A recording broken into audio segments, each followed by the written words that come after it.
The most rewarding part that I've had performing around the world is making people laugh. Even though I couldn't speak many of the languages of a lot of the places that I've been to, my training in clown and mime and physical comedy, which I do, has allowed me to translate my performance to others.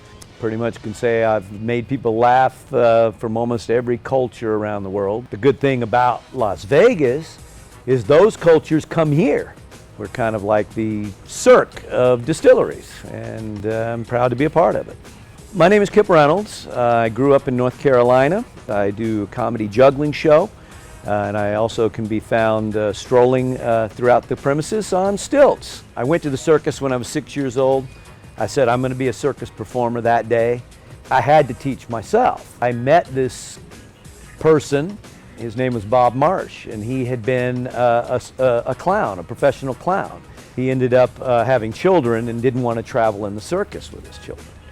But he had this unicycle in his garage that he never learned to ride, and he opened the garage and said, "Why don't you see if you can learn this? I never learned it." And he loaned me that unicycle. A week later, I was riding it. Not as good as I am today on it, but I was riding it. And then over time, I added that to the juggling. Eventually learned to juggle and ride at the same time. And then when I was in high school, I saw an ad in the newspaper. Actually, my mother showed it to me.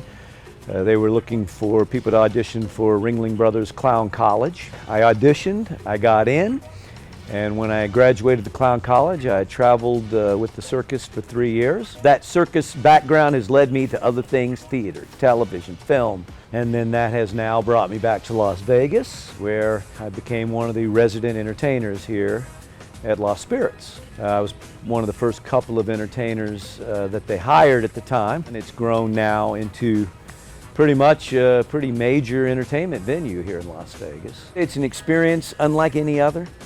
I mean, we're a distillery, but we have drinks here that you cannot find it anywhere else in the world. At the same time, you're going to get entertainment that you can't almost find anywhere in the world because of one reason. The entertainment, you are standing almost in the middle of it. It's an interactive experience here, and it's been entertaining a lot of people, which is it's what I do.